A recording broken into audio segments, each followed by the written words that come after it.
आत्ता वाजलेले आहेत 5:45 सकाळचे आणि पाऊस बघा कसा पडतोय। तसं तर 4 वाजता आम्ही उठलोय तेव्हापासूनच पडतोय।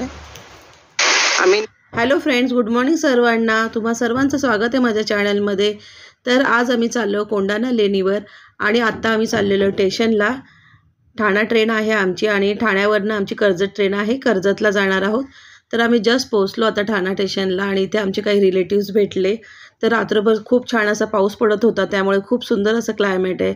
तर हे लोकसुद्धा चाललेले आहेत लोणावळ्याला फिरण्यासाठी।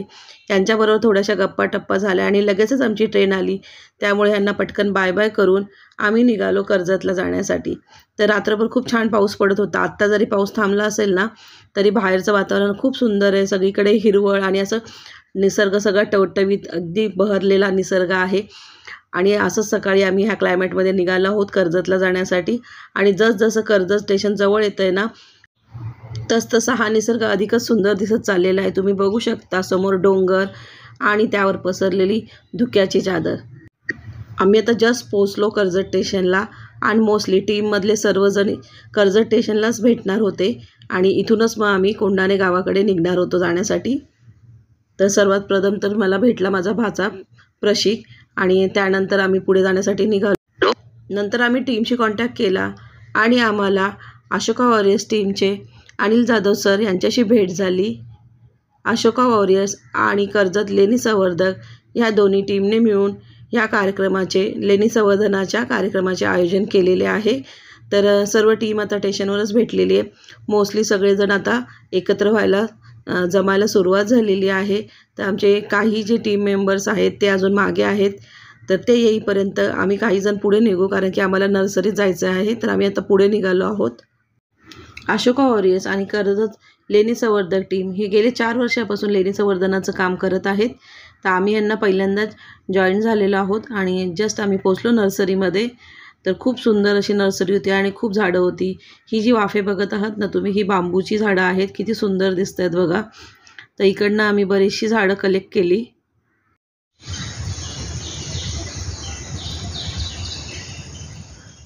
ह्या दोन्ही टीम एकत्र येऊन गेली 4 वर्षापासून कोंढाणे लेणीवर रस्त्याचे काम त्याचबरोबर झाडे लावण्याचे काम करत असतात।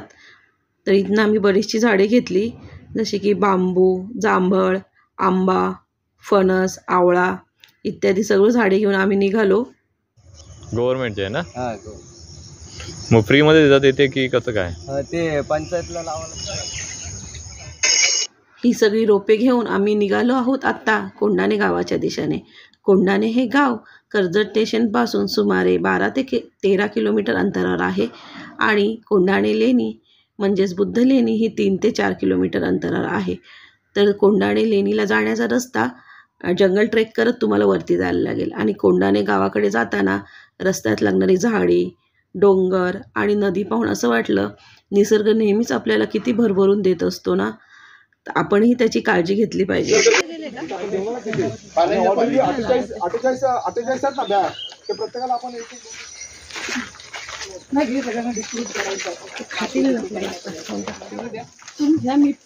मी घेतो त्या नाही का आपले जरा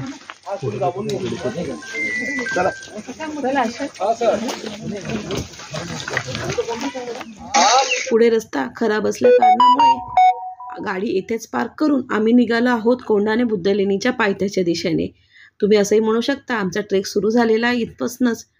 कोंढाणा लेणीच्या पायथ्याशी थोडी आदिवासी वस्ती आहे, तिथेच आमच्या जेवण आणि नाश्त्याची व्यवस्था केलेली आहे। तर आम्ही सर्वात आधी तिथे पोचल्यानंतर चहा नाश्ता करून नंतर ट्रेकसाठी निघणार आहोत।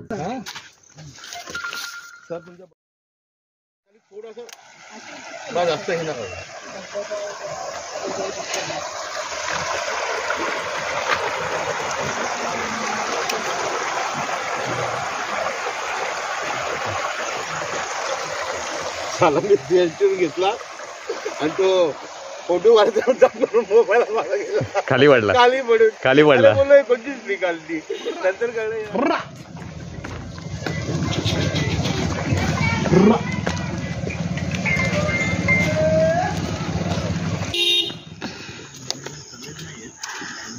जय भीम। जय भीम।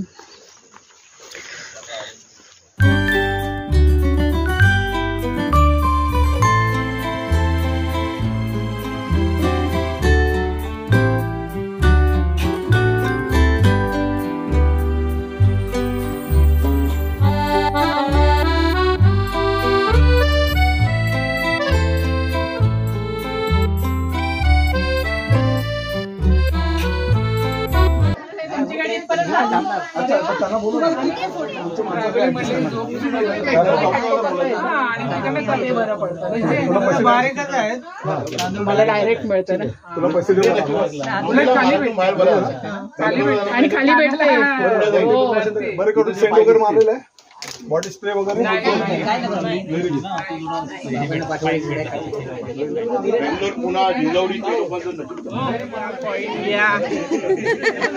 चला आज पेरा उद्या कमवा. बोला कुठला देव, डॉलरचा देव, लाखाचा देव, बोला. इकडे काही जणांचा नाश्ता झालेला आहे, काही जण अजूनही चहा नाश्ता करत आहेत. आणि त्यानंतर अनिल जाधव सर आम्हाला ट्रेक करताना काय काय काळजी घ्यायची ते सर्व समजून सांगणार आहेत.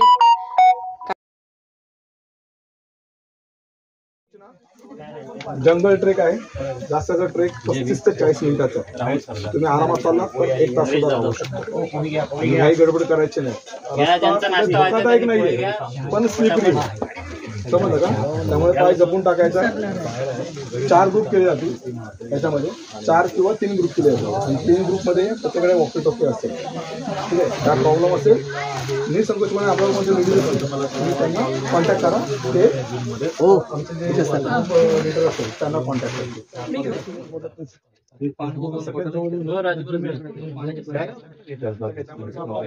फक्त एकटे पुढे जाऊ. लाईन सुद्धा पाहिजे ना. काही ठिकाणी सुद्धा असतात. घाबरायचं नाही, घाबरायचं नाही. तुम्हाला ऑर्डर असं नाही, त्यात पैकी नाही जायचं आहे तुम्हाला. ठीक आहे, बाकी कुठेही इकडे तिकडे जायचं आहे. अजून एक महत्वाची गोष्ट की लेणीवरती गेल्यानंतर तिथं 2 ग्रुप केले जातील. ऐकून घ्या एक मिनिट. लेणीवरती गेल्यानंतर तिथे 2 ग्रुप केले जातील. तिथं आपल्याला चैत्यगृहात आणि वरती विहारात काम करायचं आहे. ठीक आहे, मोस्ट ऑफ लेडीज लोकांनी तुमची जर इच्छा असेल तर तुम्ही चैत्यगृहात काम करा. चैत्यगृह खाली आहे आणि विहार वरती आहे. आणि मुलांनी वरती, कारण की धेमेले पण द्यायचं आहे. ठीक आहे, एकामेकाला एक लेडीज सोबत कसं तुम्हाला प्रत्यक्ष तुम्हाला तिथे भेटेल. आता आम्ही जवळ 9 ते 10 वर्ष काम करतो ह्या गोष्टी. समजलं? आपण आपल्या माध्यमातून ASI ला सुद्धा पत्रव्यवहार करून ती कामं करायला लावतो. समजलं का? त्यामुळे फक्त आपण फक्त गंमतसाठी काढतो नाही, प्रत्येक लेणीचे आम्ही अपडेट घेतो. पुढची कामं करायला सांगतो. गोष्ट आता भरपूर नाश्ता केला असेल मला वाटतं नंतर, कारण की यायला जवळजवळ 3-3:30 वाजणार. ठीक आहे, कारण की जेवण खूप महत्वाचं आहे. काही ठिकाणी असं म्हणतात की व्हेज आणि नॉनव्हेज जेवण का ठेवलं, कारण की थोडंसं एनर्जेटिक वाटावं म्हणून आपण नॉनव्हेज जेवण ठेवतो. समजलं? कारण की मोठ्या मोठ्या आमच्या ट्रेक असतात ना, त्यावेळी आम्ही एनर्जेटिक जास्त एनर्जी वाढावी किंवा वाचवावी त्यासाठी आम्ही एनर्जी देतो. आणि व्हेज वाले अनिल जाधव सरांनी ट्रेक किती मिनिटाचा असणार आहे, रस्त्याने चालताना काय काय काळजी घ्यायची आहे, कोणी कोणत्या ग्रुपमध्ये असणार आहे, कोणाची काय कामं आहेत, हे सर्व व्यवस्थित समजून सांगितलं. आणि आवश्यक ते लागणारं सर्व साहित्य घेऊन आम्ही निघालो ट्रेकिंगसाठी. तर आमचा आता कोंढाणे बुद्धलेणीचा ट्रेकला सुरुवात होत आहे. तो किती ऑलमोस्ट प्रत्येक ठिकाणी आहेच तो. हा सर हो सर, तो फावडाने आपल्याला पुढं कामाचं आहे. सगळ्यांची काळजी घेतो. फावडा घेऊन उभा नका राहू. पुढे नाही, मी तर पुढे जाणार आहे. फक्त लहान मुलं माझे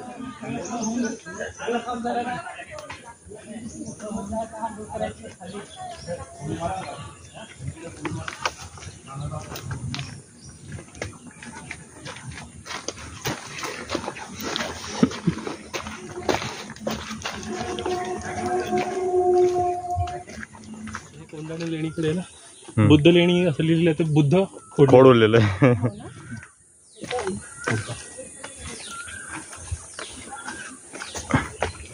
किती नको बोलले तरी समोर येणारच आहे. तुम्ही किती लपवलं तरी त्या गोष्टी आहेत. कातळावर नका लावू, कातळावर झाडं लावते ते.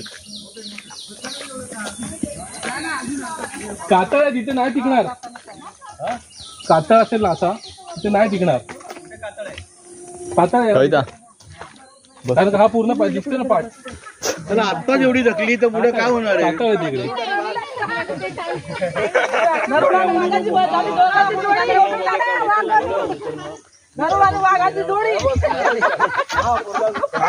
आता माझी कशी बरी येईल आता दे पावडा पावडा बी घ्या खंती पावडा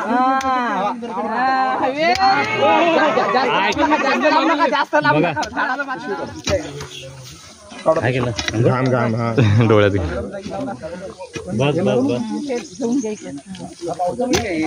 काही नाही ना कटक झालं ना एवढं. आम्ही शेतकरी आहो आम्हाला हे सगळं माहिती आहे.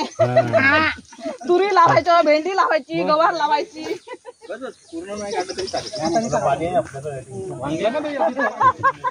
हा इकडे बघा इकडे बघा असे माती हे करतात. झाड उभं राहिलं पाहिजे. लवकर या, झाड बांबूची फळं खायला पुढच्या वर्षी यायचं तुम्हाला.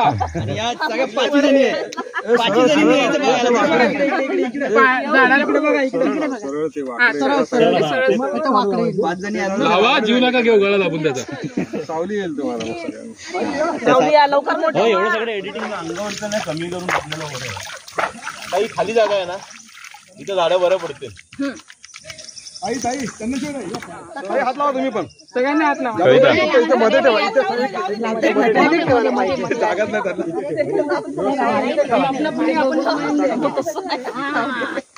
पाणी आहे तिथं हात लावा. तुमच्या नातू पंजूसाठी लावा झाडं. तुमचा मुलगा अमेरिकेला जाणार आणि नातू पंजू इथं कर्जतला येणार. नो तिकडे नको, पुढे चला, पुढे चला. चला चला चला उर्वरित झाड द्या माझ्याकडे. हा, मागून घेऊन जा. माझं फावडं झाडं घे, झाडं घे.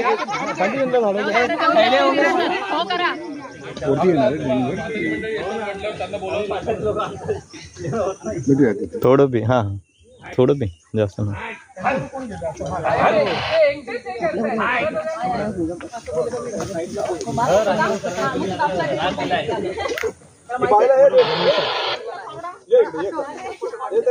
एवढे पुढे गेले ना. माती हाताने काढा, हाताने काढा. नाही, रेंज जास्त येते.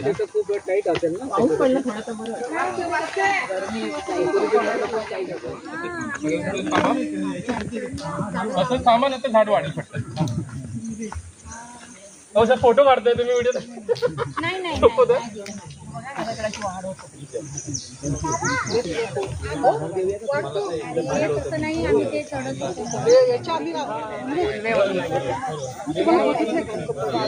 उनको चाहिए. Thank you so much. और बहुत ऊपर है. अब लोग खेल जा रहे हैं राजमची का. इधर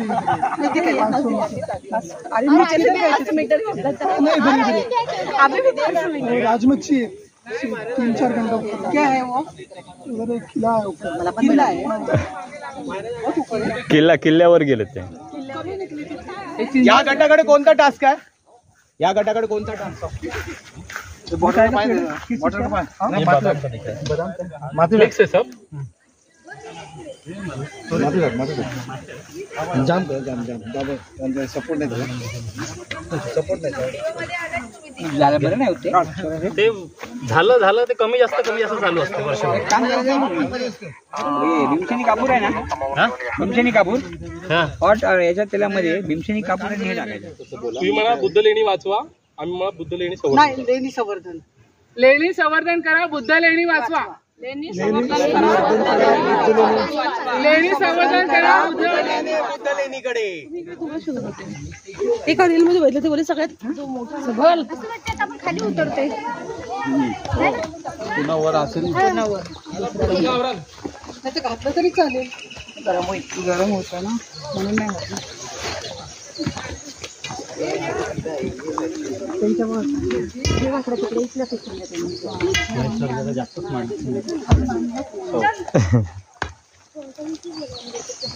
साधे बोळेपणा हाच माझ्या सौंदर्याचा.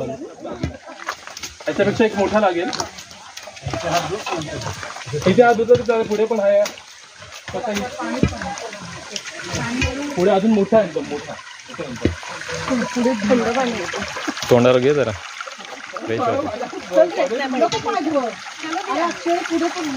गार वाटेल जरा. तिकडे पण मस्त होतं, इकडे काय नाही. काठी घ्या. 2-4 दिवसापूर्वी फेसबुकवर आले, काय काय कमेंट केल्यात माहिती आहे ना.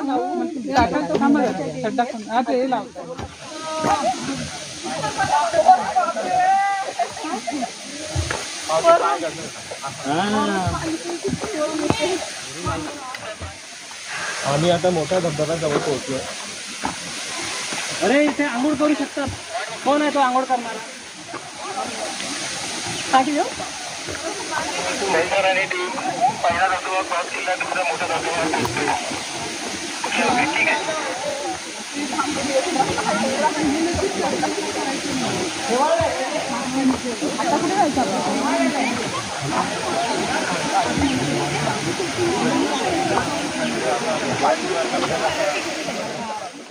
काही हेल्थ चॅलेंजेसमुळे ट्रेकिंग वगैरे मला करणं शक्य होत नाही, पण हा ट्रेक छोटा असल्यामुळे मी आली होती. पण तरीसुद्धा एका पॉईंटला वाटलं नाही मी करू शकत, पण ह्या सर्व टीमने खूप प्रोत्साहन दिलं, सपोर्ट केला. आणि त्याचबरोबर आता लेणीसुद्धा दिसू लागली आहे, त्यामुळे थोडेसे होप्स आले की मी चढू शकते. महेश सरांनी आम्हाला सोडून ते अजिबात पुढे गेले नाहीत, आम्ही सर्वात मागे होतो, तरीसुद्धा ते अगदी शेवटीवर पर्यंत चढेपर्यंत आमच्याबरोबर होते. आणि त्या सर्वांच्या प्रोत्साहनामुळेच मी हे म्हणजे चढू शकले एवढं आणि रिटर्न खाली उतरू शकले. मलासुद्धा विश्वास बसत नाही आहे की मी हा ट्रेक कंप्लीट केला म्हणून. तर हे आहेत महेश सर, यांनी खूप सपोर्ट केला पूर्ण ट्रेकिंगमध्ये आम्हाला.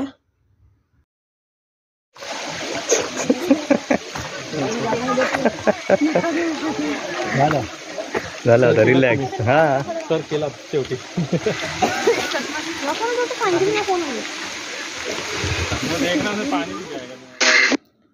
खाली उतरताना सुद्धा अनिल जाधव सर आमच्याबरोबर होते आणि त्यांनी सुद्धा खूप प्रोत्साहन दिलं मला, त्यामुळे मी म्हणजे खाली उतरू शकले. तर खरंच ह्या दोन्ही टीमचे खूप आभार की त्यांच्यामुळे आम्ही ही ट्रेकिंग कंप्लीट करू शकले. आणि फायनली आता आम्ही पोचलेलो आहेत बुद्ध लेणीवर, कोंडाणे बुद्ध लेणीवर. तर वरती पोचून खूप छान मला असं वाटलं.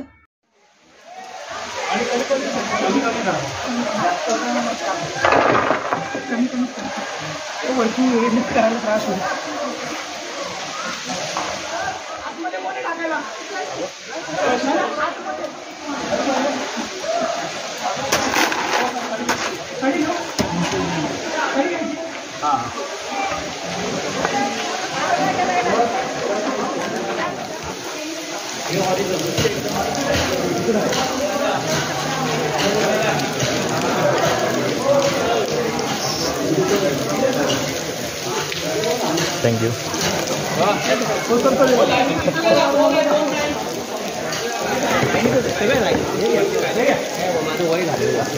जवानला पाठवलं, फ्लेक्झिबल माणूस पाठवलं. एक वरती या ना, वरती एक वरती या ना, लवकर पाठवा. कडी घेत आहेत दादा. आदित्य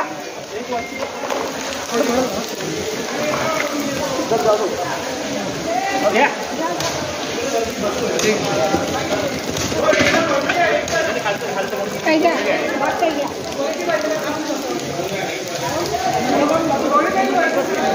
वर आलं ना, खाली नाही.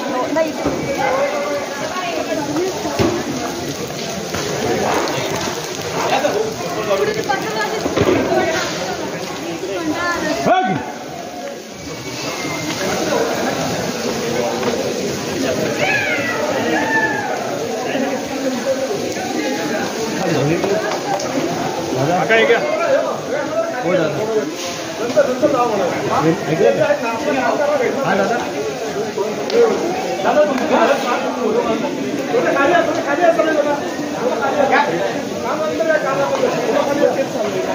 हॅलो मित्रांनो, सगळ्यांनी खाली या, चला खाली या, काम चालू आहे, खाली या सगळ्या जणांनी खाली या. तर मी आज आलेली आहे कोंडाणा केव्ह इथे. तर तुम्ही बघू शकता माझ्या मागे ही कोंडाणा केव्ह आहे, बुद्ध लेणी आहे. सर्वांना नमो बुद्धाय, जय भीम. आणि हा पूर्ण जो आहे खाली पूर्ण जंगल ट्रॅक करून आम्ही आलेलो आहे. तुम्हाला एकदा ना लेणी दाखवतो, म्हणजे त्या काळी हे काम केलेलं आहे. वर्षावासामध्ये साधना करण्यासाठी त्यांनी ह्या बनवल्या होत्या. तर माझा तर हा पहिला ट्रेक आहे, पहिल्यांदाच आली आहे मी. सगळेजण इथे जी पडझड झालेली आहे ना, तर जेवढी शक्य आहे ना तेवढी दुरुस्तीचं काम कमी झाली आहे, तर आपण लावली पाहिजे. म्हणून काही झाडं आम्ही लावलेली सुद्धा आहेत. ते सुद्धा मी तुमच्याकडे व्हिडिओमध्ये म्हणजे ऑलरेडी शेअर केलेलं आहे. ह्याच्यात आम्ही खूप मागे होतो. एक टीम पुढे आलेली, त्यांनी ऑलरेडी चैत्यगृहाचं काम कंप्लीट केलेलं आहे आणि आता विहाराचं काम करत आहेत. ही आहे धम्मलिपी. कोंढाणा बुद्धलेणी 2ऱ्या शतकात कोरली असून त्यामध्ये 16 लेण्यांचा समूह आहे. ह्यामध्ये मुख्य चैत्यगृह, विहार, पानपोडी असून ह्यामध्ये भिक्खू निवासस्थानं आहेत. त्याचबरोबर काही ध्यान साधना करायला शून्यागरं सुद्धा आहेत.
मला तर इथं काही हेल्प करणं शक्य झालं नाही, कारण की ही लेणी चढून वरती येणं हाच माझ्यासाठी मोठा टास्क होता.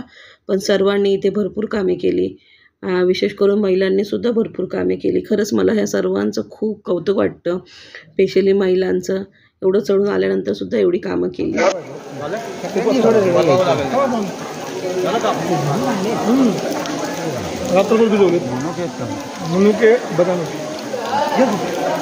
हात धुवा ना सर.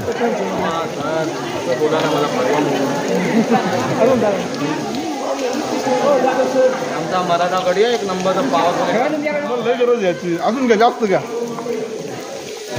पोटभर का तुम्हाला एनर्जीची गरज आहे.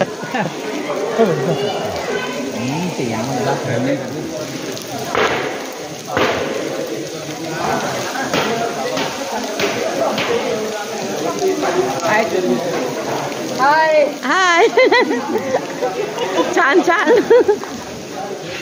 त्याच्यामध्ये रोज कोण येतात? एक कोंबडीचं अंड. योगायोगाने आम्हाला MBCPRचे युनिट, त्याचबरोबर समता सैनिक दलाचे लेणी युनिटचे सैनिक भेटले आणि लेणी अभ्यासक रवींद्र सावंत सरांनी खूप छान अशी लेणीविषयी माहिती दिली. तर तुम्ही ती जरूर ऐका, तुम्हाला खूप सगळी इन्फॉर्मेशन भेटेल त्यामधून. परंतु जे सुरुवात म्हणून सांगतो की लेणी हा एक स्थापत्य प्रकार आहे. जर आपण म्हणतो की हा स्थापत्य प्रकार आहे. सुरुवात ते जवळपास 2250 वर्षापासून झालेली आहे. हे बऱ्याच लोकांना माहिती असतं, परंतु लेणीचा जो मुख्य कालखंड सुरू होतो ना, तो इसवी सन 250च्या नंतर, म्हणजे इसवी सन पूर्व 250च्या नंतर सम्राट अशोकानं सुरू केलेला हा. आजही बिहारला कधी गेलात तर 12 टेकडी आहे. तर तिथे 12 टेकडीचं जुनं नाव हे खलतिक पर्वत आहे, म्हणजे त्या डोंगराचं नाव खलतिक आहे. तर तिथं पहिल्यांदा लेणी कोरली आणि ती लेणी ही वर्षावासासाठी भिक्खूंना राहण्यासाठी असं लिखित शिलालेख आहे. व त्याच्यावरून आपल्याला लक्षात येतं की लेणी ही भिक्खूंना राहण्यासाठी निर्माण केलं, म्हणजे काहीतरी कारण आहे लेणी निर्माण करण्यामागं. तर ती जी सुरुवात झालेली आहे स्थापत्याची सम्राट अशोकापासून. आता सम्राट अशोकाच्या कालखंडामध्ये सम्राट अशोकाचे मांडलिक राज्य देखील महाराष्ट्रामध्ये, इव्हन त्याच्या संपूर्ण राज्यामध्ये जिथे जिथे त्याचा शासन प्रदेश आहे तिथे होते. त्याच्यापैकी महाराष्ट्राचा सिरी सातवाहन नावाचा सम्राट आहे. म्हणजे हा त्यावेळी स्वतंत्र सम्राट नाही आहे, परंतु त्या सातवाहन साम्राज्याचा वंशप्रमुख ज्याला आपण असं म्हणतो की ज्याच्यापासून सुरुवात आहे. तर या सिरी सातवाहनाच्या कालखंडामध्ये महाराष्ट्रामध्ये पहिली लेणी जी कोरली गेली ती आपल्याला माहिती असेल, विरार जे आजचं ठिकाण आहे तिथे जीवदानी नावाची लेणी, आज मोठं मंदिर झालं असेल तिथे एक जीवदानी नावाची लेणी आहे.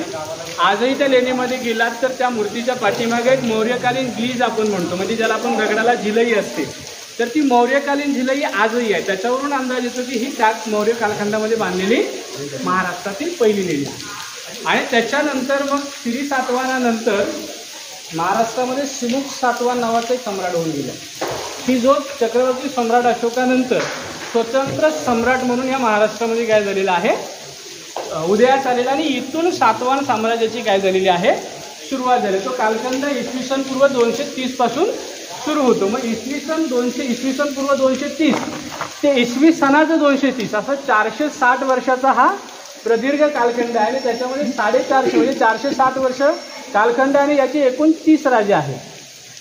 आता 30 राजे हे आपल्याकडे काय आहेत, लिखित नोंदणीकृत राजे आहेत, कुठल्या तरी पुस्तकात लिहिलंय म्हणून नाही. यांची सगळ्यांची नाणी आहेत, यांचे सर्वांचे शिलालेखही आहेत. त्यामुळे हे राजे होऊन गेलेले आहेत आणि या राजांनी प्रत्येक ठिकाणी काही ना काहीतरी दान दिलेलं आहे. त्यांचे शिलालेख आहेत, काही ठिकाणी त्यांचे शिल्प देखील आहेत. तर या सातवाहनांनी महाराष्ट्रामध्ये लेणी कोरायला सुरुवात केली. त्याच्यापैकी ही एक पहिली लेणी आहे की जी इसवी सन पूर्व 3ऱ्या शतकाच्या उत्तरार्धात, म्हणजे ज्याला आपण असं म्हणतो की इसवी सनाचं 230 ते 220 या कालखंडामध्ये बांधायला सुरुवात झालेली आहे. आणि त्याच्यानंतर सलग 250 ते 300 वर्षाच्या कालखंडामध्ये लेणी तयार झालेली आहे. म्हणजे जर आपल्याला कोणी सांगितलं की काही कालखंडामध्ये म्हणजे अगदी 10-20 वर्षामध्ये लेणी तयार झालेली नाही, तर या लेणीला देखील एक 250 ते 300 वर्षाचा कालखंड आहे हे तयार होण्यासाठी. आता ही सातवाहनांच्या काळात तयार झाली हे कसं ओळखायचं, म्हणजे सुरुवातीची स्टेप कशी ओळखायची, तर मग त्याच्या काही अभ्यासाच्या कसोट्या असतात. तर त्याच्यापैकी पहिलं जे प्रमुख ज्याला आपण कारण ते सापडतं ते म्हणजे शिलालेख. आता या शिलालेखाची जर अक्षरवाटिका जर आपण तुम्ही लक्षात आणली ना, तर ही अशोकानंतर लगेच आहे. म्हणजे ज्याला आपण शुंग सातवाहन कालखंड म्हणतो. हा कालखंड इसवी सन पूर्व 230 ते 200च्या आसपासचा, म्हणजे 30 वर्षाचा कालखंड आहे. म्हणजे लेणीचा सुरुवातीचा हा जो फेस आहे हा अगोदर तयार झालेला असतो, आतला भाग नंतर तयार झालेला, हा सुरुवातीचा भाग नाही आहे. त्यामुळं हा जो आहे तो सुरुवातीचा आहे. याचं रिझन एवढंच आहे की तो असलेला शिलालेख. त्याच्यानंतर इथे वरती 2 शिलालेख तुम्हाला बघायला मिळतील. त्या शिलालेखांची देखील अक्षरवाटिका जी आहे ना ही त्याच्यानंतरची थोडीशी पुढे आहे. म्हणजे अगदी इसवी सन पूर्व 200च्या म्हणजे आधी येते, म्हणजे इसवी सनाचं 190 ते 180 हा कालखंड तिकडे येतो. मग त्या अक्षरवाटी करून काय आहे की ही सातवाहन कालखंडाची सुरुवात आहे. म्हणजेच मौर्य कालखंड नंतर लगेचच काय झालेली आहे ती सुरुवात झाली. याच्यावरून आपण निकष काढतो की शिलालेख आपण त्याचं प्रमुख माध्यम मानतो की त्याच्यावरून आपण या लेणीचा कालखंड तयार करतो. याची कार्बन डेटिंग देखील केली जाते.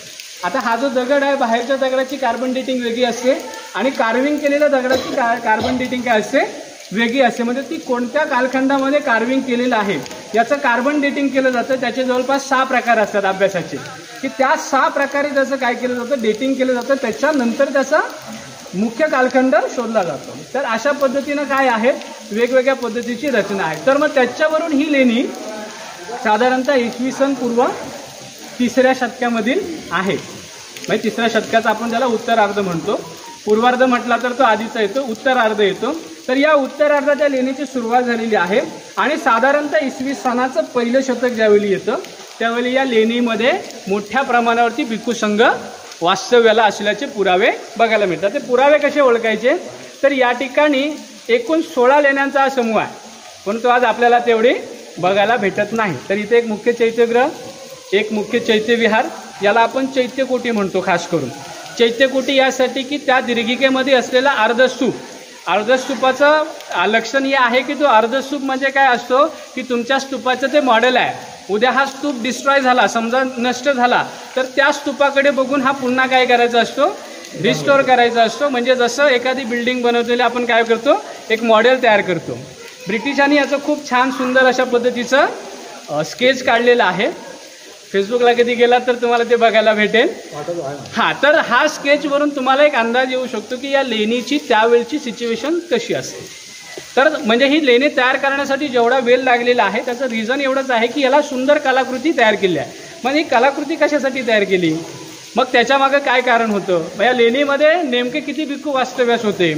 तर त्यावेळी इसवी सनाचं जे पहिलं आणि दुसरं शतक आहे, म्हणजे इसवी सनाचं पहिलं दुसरं शतक आहे, या कालखंडामध्ये या संपूर्ण कोकण किनारपट्टी जी आहे या कोकण किनारपट्टीमध्ये काही संशोधक अभ्यासक प्रवास करत होते आणि त्याच्यापैकी एक महत्त्वाचा अभ्यासक आहे ज्याला आपण हिप्पोलस म्हणतो. या हिप्पोलसनं मान्सूनचा शोध या कोकणपट्टी किनारपट्टीवरती लावला होता. ते इसवी सनाचं पहिलं शतक आणि या पहिल्या शतकामध्ये त्यावेळी मोठ्या प्रमाणावरती एक खलाशी काय करत होते भारतामध्ये यायचा प्रयत्न करतो. याच्यामध्ये 2 महत्त्वाचे खलाशी सापडतात. एक हिप्पोलस आहे ज्यानं मान्सूनचा शोध लावला होता आणि त्याच्यासोबत एक अज्ञात लेखक आहे. म्हणजे त्या पुस्तकाचा लेखक कोण आहे हे आतापर्यंत कुठल्याच अभ्यासकाला माहिती नाही आहे, परंतु त्याला आपण त्या पुस्तक जे अज्ञात लेखकाचं पुस्तक आहे त्या पुस्तकामध्ये महाराष्ट्रातील नव्हे तर संपूर्ण भारतातील जेवढी व्यापारी बंदरं आहेत त्या व्यापारी बंदराचा आणि रस्त्याचा अभ्यास इत्थंभूत केलेला आहे. आणि त्याच्यानंतर इसवी सनाच्या 2ऱ्या शतकामध्ये असं म्हटलं जाते की ती व्यक्ती सम्राट कनिष्काच्या दरबारातील एक भूगोलतज्ञ असावा असं म्हटलं जातं. तर त्याला पीटॉलमी म्हटलं जातं. हा एक भूगोलतज्ञ होता, म्हणजे ज्यानं भारताचा भौगोलिक इतिहास, ज्याला आपण त्याचा जिओग्राफी म्हणून एक महत्त्वाचा ग्रंथ आहे, त्याच्यामध्ये त्यानं भारताचा एक चांगल्या पद्धतीनं काय केलेला आहे भौगोलिक इतिहास लिहिलेला आहे. आणि त्या भौगोलिक इतिहासावरती आपल्याला चांगल्या पद्धतीनं या जागांचं काय करावं लागतं अभ्यास मिळतो. तर त्याच्यापैकी आपण जिथे उभे आहोत की ना हा व्यापारी मार्ग आहे, जो प्राचीन 3 व्यापारी मार्ग निघतात कल्याण बंदरातून, त्याच्यापैकी हा बोरघाट म्हणून ओळखला जातो. कसाऱ्याला आपण थलघाट म्हणतो आणि नाणेघाट सर्वश्रुत आहे, सगळ्यांना माहिती आहे. तर या बोरघाटातून आपण मावळ प्रांतामध्ये जातो. तसे व्यापारी मार्ग भरपूर आहेत. इथून थोडंसं पुढं आपण गेलो तर सुधागड पाली लागतो. सुधागड पालीवरून देखील आपल्याला मावळ प्रांतामध्ये जाण्यासाठी एक प्राचीन मार्ग, त्याला आता वाघजाई घाट म्हटलं जातं. कल्याण बंदराचं महत्त्व होतं, तसंच चौल बंदराचं देखील महत्त्वाचं होतं. कारण बंदरे ही त्यावेळचं काय होतं सगळ्यात महत्त्वाची व्यापाराची केंद्र होती आणि इथून मोठ्या प्रमाणावरती आर्थिक उलाढाली होत असायचं. कुठलंही साम्राज्य हे आर्थिक साम्राज्यावरती डिपेंड असतं. म्हणजे हे लेणं जे काय आपण तयार बघतोय सगळं ते असंच तयार झालेलं नाही. याला एक आर्थिक साम्राज्य खूप मोठं होतं आणि हे सगळं व्यापारी राजे महाराजे या लोकांनी काय केलेलं आहे तयार केलेलं आहे. म्हणजे ज्याला आपण असं म्हणतो ना की धम्मदान दिलेलं आहे. तर धम्मदान का दिलं, काहीतरी चांगली गोष्ट भेटली असेल. कोणी येऊन आजच्यासारखं पॉलिटिकली डोनेशन देत नव्हते. तर त्यावेळी डोनेशन काय द्यायचे की तथागतांकडून आलेला दुःखमुक्तीचा मार्ग जसा मला भेटला तसा तो इतरांना देखील काय भेटला पाहिजे. याच्यासाठी हे डोनेशन मोठ्या प्रमाणावरती काय केलं गेलं, देण्यात आलं. तर त्याच्यामधून मोठमोठे व्यापारी होते. मग याच्यातून तुम्हाला त्यावेळच्या व्यापारी श्रेणींची माहिती भेटते. थँक्यू.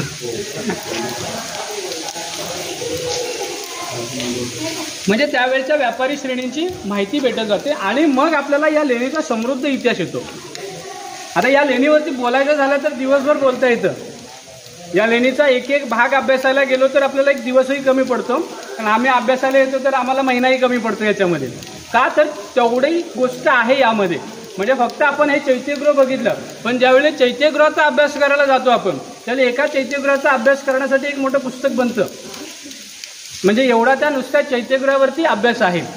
एक आपलं विहार ज्याला आपण चैत्यकुटी मी म्हटलं, या विहारामध्ये असंख्य भिक्खू निवास आहेत. म्हणजे 16 भिक्खू निवास आहेत ॲट प्रेझेंट. आता एक दीर्घिका आहे. दीर्घिकेनंतर पुढचा भाग आता पडलेला आहे, बरोबर. त्याच्यावरती शिलालेख आहेत. म्हणजे हा काय झाला, एक अभ्यासाचा भाग झाला की ज्याच्यामध्ये तुम्ही वेगवेगळा अभ्यास करत अगदी विहारापर्यंत जाऊ शकता. मग विहारामध्ये गेल्यानंतर तुम्हाला त्यावेळच्या भिक्खू संघाची माहिती मिळते. मग त्यावेळी कोणता भिक्खू संघ इथे वास्तव्यास होता, त्या भिक्खू संघाने नेमकं काय केलं, हा मग अजून त्याला इतिहासाची जोड भेटते. तर अशा पद्धतीनं इसवी सन पूर्व 3ऱ्या शतकापासून सुरू झालेली ही लेणी, म्हणजे इतिहास म्हणजे कुठल्याही अकॅडमिक शिक्षणामध्ये असं सांगितलं की काळाच्या ओघात लगेच ही काय झाल्या लेण्या लुप्त झाल्या, म्हणजे लोकांच्या राहण्यामध्ये नव्हत्या. पण ज्यावेळी प्रवासी जे परदेशी प्रवाशांची प्रवास वर्णनं आपण वाचतो त्यावेळी आपल्याला असं लक्षात येतं की 17व्या शतकापर्यंत या लेण्यांमध्ये भिक्खूंचा वास्तव्य होतं. म्हणजे 17व्या शतकामध्ये इटलीची एक प्रवासी आहे जेमिली म्हणून. या जेमिलीनं प्रवास करतेवेळी प्रवास वर्णन लिहिलेलं आहे तिचं. तर तिनं मुंबई बंदरातील आणि आजूबाजूच्या अनेक म्हणजे लेण्यांची माहिती दिलेली आहे. आणि त्याच्यामधून आपल्याला असं माहिती भेटतं की मुंबईसारखी जी काणेरी आजची ठिकाणी लेणी आहे, त्या काणेरीमध्ये 17व्या शतकापर्यंत काय होतं, भिक्खूंचं अस्तित्व होतं. परंतु पोर्तुगीजांचा ज्यावेळी जास्त प्रभाव वाढल्यानंतर तिथून त्या भिक्खूंनंतर धर्मपरिवर्तन देखील करावं लागला. तो एक मोठा इतिहास त्यांचा पुढे येतो. म्हणजे काय झालं की इथपर्यंत लेण्यांचा इतिहास चांगल्या पद्धतीनं बघायला मिळतो. परंतु बऱ्याच ठिकाणी आपल्याला 12व्या शतकानंतर काय होतं, महाराष्ट्रामध्ये बुद्धिझमला डिक्लाइन होताना बघायला मिळतं. का मिळतं, कारण 11व्या-12व्या शतकामध्ये आपल्याला एक भागवत धर्माचे लीला चरित्र कोणी वाचलं असेल तर तुम्हाला माहिती असेल, चक्रधर स्वामी. चक्रधर स्वामींनंतर पुढे आपल्याला वारकरी संप्रदाय देखील अभ्यासाला मिळतो. मग तिथं आपल्याला बुद्ध हा विठ्ठल असल्याचं सांगून एक वेगळा इतिहास काय गेला पुढे गेला. आणि मग बुद्धाकडे जे येणारे बुद्धाचे जे अनुयायी होते त्यांना मग त्या भागामध्ये वारकरी संप्रदायामध्ये कन्वर्ट केलं गेलं. मग तिथे थोडासा प्रतिक्रांतीचा इतिहास आपल्याला अभ्यासाला मिळतो. आणि मग यातून आपल्याला मग बुद्धिझम डिक्लाइंड होताना आपल्याला बघायला मिळतो. परंतु तो पूर्णतः झालेला नव्हता. 17व्या-18व्या शतकामध्ये ज्यावेळी इथे मोठ्या प्रमाणावरती सांस्कृतिक परिवर्तन झालं त्यावेळी शाळांमध्ये लढाया होत्या. त्यावेळी असं सांप्रदायिक फारसं हे नव्हतं, तर शाळांमधल्या लढाया होत्या आणि त्याच्यामध्ये असंख्य गोष्टी काय झाल्या, डिस्ट्रॉय झालेल्या आहेत. आता या लेणीला भूकंपाचा एक मोठा धक्का देखील बसलेला आहे. म्हणजे कोकणामधील रायगड जिल्ह्यामध्ये त्यावेळी एक मोठा भूकंप होता, ज्याच्यामध्ये ठाणाली लेणी असेल, नेनावली लेणी असेल, रायगडची ही कर्जत लेणी असेल, इथून शिवाय असंख्य लेण्यांना काय होता त्यावेळी भूकंपाचा एक मोठा धक्का बसला, ज्याच्यामध्ये ठाणाली लेणी जवळपास अर्धी नष्ट झाली, पण नेनावली लेणी ही जवळपास पूर्णपणे कोलॅप्स झाली. हा काही एक नैसर्गिक हानी ज्याला आपण म्हणू शकतो. म्हणजे हा इतिहास म्हणजे लेण्यांना याची देखील हानी पडली. आता इथे जो आपण बघतोय हा देखील एक भूकंपाचा मोठा धक्का आहे आणि त्याच्यामध्ये इथं खूप मोठी पडझड झाली. ज्याच्यामध्ये आपण चैत्यगृहाचा जो मिडल पार्ट बघतोय आपण, हा त्या कालखंडामध्ये काय झालेला आहे, वरून पडलेला आहे. त्यामुळं इथं बरेचशा झीज झालेले आपल्याला बघायला मिळते. तर नंतरच्या कालखंडामध्ये काही एक 100-150 वर्ष काय झालेली आहे, ती लेणी विस्मरणामध्ये आहे. म्हणजे त्याच्यानंतर मात्र या लेणीची पहिल्यांदा जी ओळख आपल्याला बघायला मिळते जर कुणी केली असेल तर तिकडे ज्यावेळी ह्या कोकणचं प्रांत, इथे जो प्रांताची रचना होती ज्याला शासन आपण म्हणतो त्याला पंतप्रतिनिधी शासन म्हणतात. म्हणजे कोकणामध्ये हे पंतप्रतिनिधी शासन बऱ्यापैकी तुम्हाला बघायला मिळतो. तर विष्णू शास्त्री म्हणून या ठिकाणी काय होते, पंतप्रतिनिधींचं एक सेवक म्हणा किंवा तशी एक व्यक्ती होती. तर त्याने त्यावेळी 1830 साली या लेणीचं काय केलं होतं, संशोधन केलं होतं आणि त्याचा एक विस्तृत लेखन त्याने मुंबईचे जो कलेक्टर होते त्यांच्याकडे पाठवलं होतं. त्या मुंबईच्या कलेक्टरचं नाव होतं मिस्टर लॉ. या मिस्टर लॉने लगेच तातडीनं या लेणीची पूर्ण डिटेल त्यावेळी माहिती घेतली होती, सविस्तररित्या त्याचं वृत्तांकन केलं आणि त्यांच्यानंतर जे कॅम्पेबल होते यांनी मग या मुंबईचं गॅझेट बनवलेली या संपूर्ण लेण्यांची डिटेलिंग त्याच्यामध्ये केलेलं आहे. तर मग आपल्याला याचा एक तर रायगड गॅझेट अभ्यासाला भेटते, या तर कुलाबा गॅझेट अभ्यासाला मिळतं आणि याच्यामध्ये आपल्याला या लेणीची डिटेलिंग म्हणजे त्यावेळी त्याने जे डॉक्युमेंटेशन केलं ते आपल्याला इथे अभ्यासाला मिळतं. आता हा झाला तुमचा लेणीचा ओव्हरऑल अभ्यास. लेणीमध्ये आपण ह्या गोष्टी अभ्यासतो. म्हणजे लेणीमध्ये एक चैत्यगृह असतं, लेणीमध्ये एक विहार असतं, कॉमन आहे. जिथे चैत्यगृह आहे तर चैत्यगृह काय आहे कोण सांगू शकतं? हे लेण्या म्हणून आहेत, पण आपण लेणीमध्ये चैत्यगृह का असतं?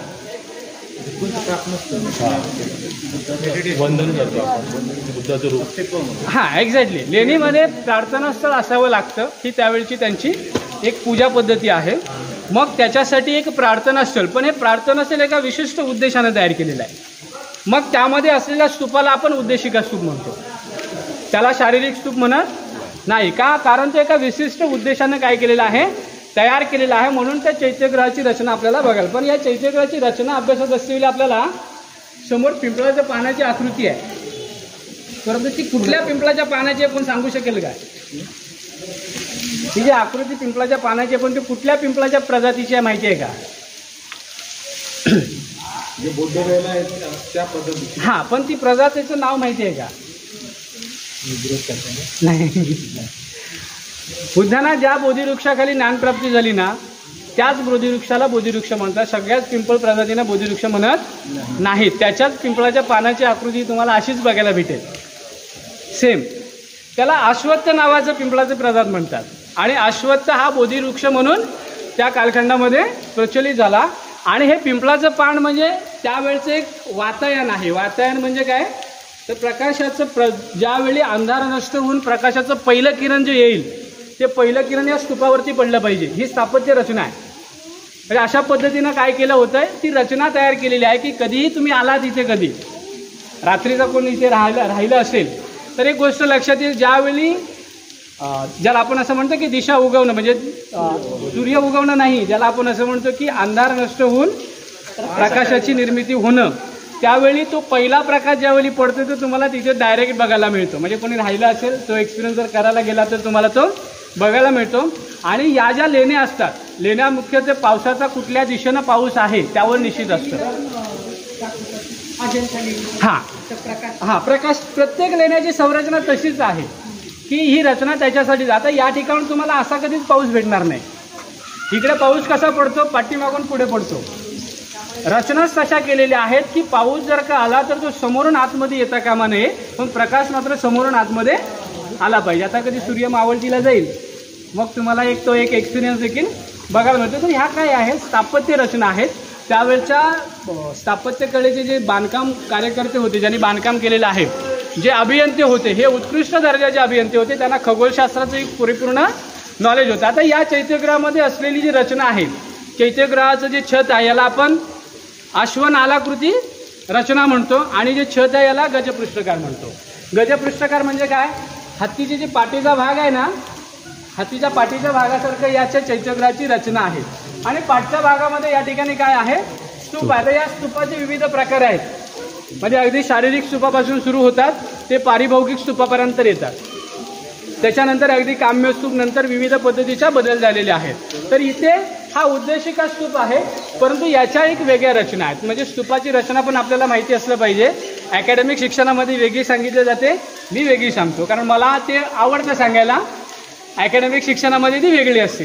मग आमचा सांगण्याचा उद्देश असतो, हा स्तूप म्हणजे बुद्धाला रिप्रेझेंट असतो, म्हणजे बुद्धाचं स्वरूप आहे. मग जर हे बुद्धाचं स्वरूप आहे तर आम्ही त्याला बुद्धाचा सामान्य व्यक्तीपासून सम्यक संबुद्धापर्यंतचा जो प्रवास आहे तो तुम्हाला या स्तूपामध्ये बघायला मिळतो. सामान्यतः सर्कल आपण ज्याला जोतं म्हणतो, म्हणजे बुद्ध काय आहेत, एक सामान्य व्यक्ती आहेत. तिथून एक मधला भाग आहे ज्याला आपण मेधी म्हणतो. मेधी म्हणजेच काय की बुद्धांना आपल्या आयुष्यामध्ये काही गोष्टींच्या प्रश्नाची उत्तरं सापडत नव्हती. प्रत्येक माणसाला प्रश्न पडतात आणि त्या प्रश्नाची उत्तरं शोधण्याचा जो प्रयत्न करतो तीच व्यक्ती विद्वान होते. जो प्रयत्न करत नाही ती व्यक्ती विद्वान होत नाही. हा काय सर्वसामान्य नॉर्मल रूल आहे. तर बुद्धांनी प्रश्न पडल्यानंतर त्या प्रश्नाचं उत्तर शोधायला सुरुवात केली. मग आपल्याला एक रेलिंग पट्टी मिळते ज्याला आपण वेदिका पट्टी म्हणतो, ज्याला अकॅडमिक याच्यामध्ये प्रदक्षिणापद म्हणतात. म्हणजे काय झालं तर बुद्धाने मार्गक्रमण करायला सुरुवात केली. माझ्या प्रश्नाचं उत्तर भेटलं पाहिजे. पुढे एक अंडासारखा प्रदेश आहे, म्हणजे आम्ही त्याला असं म्हणतो की बुद्धाची 6 वर्षाची खडतर तपस्या आहे. म्हणजे भरपूर बुद्धाने काय केलेलं आहे, तपस्या केलेली आहे की प्रश्नांची उत्तर, म्हणजे अगदी सगळे प्रयोग करून बघितलेले आहे. ध्यानधारणा करून बघितली, उपवास करून बघितले, ज्या ज्या गोष्टी त्यावेळी प्रचलित होते, जे जे सिद्धांत त्यावेळी प्रचलित होते, सगळं करून झाल्यानंतर उत्तर सापडलं नाही. त्याच्यानंतर एक चौकोनी तुम्हाला पट्टी बघायला मिळते, ज्याच्यावर वेदिका पट्टीचं अलंकरण असतं. याला आपण हार्मिका म्हणतो. हार्मिका म्हणजे काय, बुद्धांना ज्यावेळी सुजाता जे खीरदान करते की नाही, खीरदान केल्यानंतर बुद्ध ती खीर खातात. खाल्ल्यानंतर एक गोष्ट लक्षात येते की शरीराला ऊर्जेची, ज्ञानप्राप्तीची पहिली स्टेज ज्याला आपण असं म्हणतो, की त्यावेळी लक्षात आलं की ऊर्जेला, शरीराला काय गरज आहे, ऊर्जेची गरज आहे. जर ऊर्जाच नसेल तर मेंदू काम करत नाही, कुठल्याच माणसाचा करणार नाही, कारण हा नैसर्गिक स्वभाव आहे. आणि मग तिथून नॅचरल गोष्टी लक्षात आल्यानंतर बुद्धाने तिथून मागायला मिळते. किती पट्ट्या आहेत, हार्मिकेवरती 5च पट्ट्या बघायला, म्हणजे 6वी पट्टी बघायला भेटत नाही. मग त्याच्यावरून आम्ही निष्कर्ष काढला की ह्या 5 अवस्था आहेत. ह्या काय आहेत, 5 अवस्था आहेत बुद्धत्वाच्या पायरीपर्यंत जाण्याच्या. मग त्याच्यामध्ये सद्गुणगामी, स्वतःपन्न अनागामी, त्याच्यानंतर अर्हंत आणि बुद्ध, ह्या 5 अवस्था आहेत. आणि त्याच्यानंतर एक यष्टी येते आणि यष्टीवरती छत्रावली असते. मग त्याला आपण असं म्हणतो की बुद्धांचा तिथून बुद्धापासून सम्यक संबुद्धापर्यंतचा प्रवास आहे तो त्या मार्गाद्वारे आहे. मग तो पुढं ज्यावेळी तो यष्टी काय आहे, छत्रावली काय आहे, अकॅडमिकमध्ये गेला तर त्याला सप्तस्वर्ग म्हटलं जातं. म्हणजे काय आहे, सप्तस्वर्ग सांगितलं जातं. म्हणजे एवढी प्रचलित अकॅडमीची शिक्षण पद्धती आहे. आम्ही मात्र ते बुद्धाचं सम्यक संबुद्ध म्हणजे काय, तर निर्वाणाची अवस्था प्राप्त होणं, म्हणजे हा बुद्ध स्वरूप आहे. म्हणजे हा बुद्धाची अवस्था, आणि ते आम्ही सगळे करू शकतो. पण केव्हा करू शकतो, तर मग बुद्धांच्या शिक्षणाचा एक थोडासा भाग येतो त्याच्यामध्ये, की जोपर्यंत हा मार्ग तुमचा स्वतःचा मार्ग बनत नाही तोपर्यंत तुमचा तो मार्ग नाही. बऱ्याचशा लोकांमध्ये गैरसमज असतो की बुद्धांचा धम्म तो माझा धम्म आहे. नाही, बुद्धांचा धम्म हा बुद्धाचा अनुभव आहे. म्हणजे बुद्धाने जो मार्ग घेतला हा बुद्धांचा काय आहे, स्व अनुभव आहे, आणि तो तुम्हाला सांगितला. परंतु जोपर्यंत त्यांचा अनुभव तुमचा अनुभव होत नाही तोपर्यंत तो तुमचा धम्म होत नाही. म्हणून बुद्धांना देवदत्त ज्यावेळी शेवटच्या अवस्थेमध्ये असतात त्यावेळी विचारतात की एवढी वर्ष मी तुमच्यासोबत राहिलो परंतु मला काही शिकता आलं नाही, कारण माझ्यामध्ये द्वेषभावना होती तुमच्याबद्दल. परंतु जाता जाता मला धम्माबद्दल माहिती सांगा, तर हे बुद्ध धम्म संघ काय आहे. आणि मग देवदत्ताला केलेलं बुद्धांचं जे देवदत्ताचं शेवटचं मार्गदर्शन आहे देवदत्ताला, त्याच्यामध्ये बुद्ध ज्यावेळी सांगतात की बुद्ध म्हणजे प्रत्येक मानवाची जागृतीची अवस्था आहे. ज्या क्षणाला माहिती पडलं की इथं चूक झाले, ती जागृतीची माणसाची अवस्था आहे, तिथून माणूस काय करतो, मार्गक्रमण करायला सुरुवात करतो, म्हणजे मार्ग बदलतो. आणि त्यावेळी जो ज्या मार्गावरती चालतो तो त्याच्यासाठी त्याचा धम्म आहे. मग त्याचा जो मार्ग सुरू झाला हा त्याच्यासाठी त्याचा काय आहे, धम्म आहे. मग संघ बुद्ध काय सांगतात की ज्यावेळी तुमच्या मनाची, चित्ताची एकाग्रता होते त्यावेळी तुम्ही तुमचा काय करता, संघ स्थापित करता. आणि ज्यावेळी तुम्ही तुमचा संघ स्थापित करता त्यावेळी निर्वाणाची अवस्था तुमची काय होते, सुरू होते. त्यामुळे तुम्हाला इतर कोणत्याही मार्गाची गरज पडत नाही. नाहीतर आता काय झालेलं आहे की आम्ही बुद्धाचा मार्ग हा काय केलेला आहे, आमचं एक प्रकारे आम्ही असं म्हणू शकतो की ती नाव डोक्यावर घेऊन जाण्यासारखं आहे. म्हणजे हा सेम प्रश्न भारद्वाजांनी बुद्धाला विचारला होता. म्हणजे भारद्वाज जे त्यावेळचे ऋषी होते त्यांनी बुद्धाला विचारला होता की उद्या समजा तुमचा मार्गच लोकांनी एक अवडंबर बनवला तर त्यावेळी बुद्ध म्हणतात की नावेनं जाणाऱ्या व्यक्तीला जोपर्यंत त्या नावेची गरज आहे तोपर्यंत तीच नाव तो काय करू शकतो, घेऊन जाऊ शकतो. पण ज्यावेळी जमिनीवरती तो चालायला सुरुवात करेल त्यावेळी ती नाव तो डोक्यावर घेऊन चालणार नाही, कारण त्याची गरज तिथे संपली. बोलतो माझ्या धम्माचं तसंच आहे, एकदा का निर्वाणाची अवस्था प्राप्त झाली की मला या मार्गाची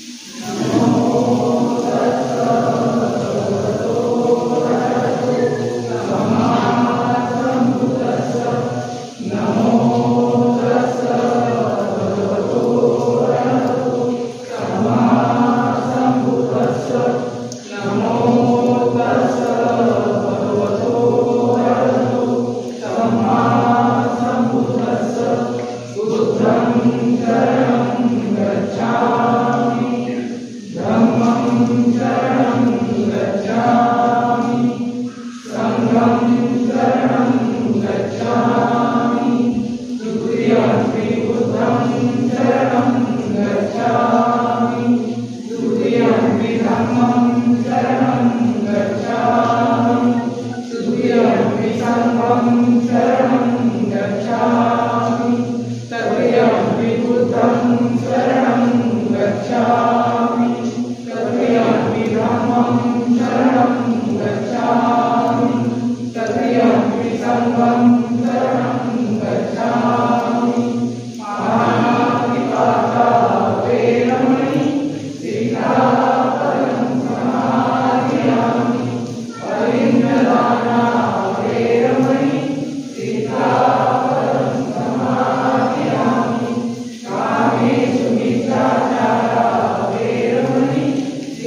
नाही आला आला आवाज येतो. आला पण आपल्याला जायचं.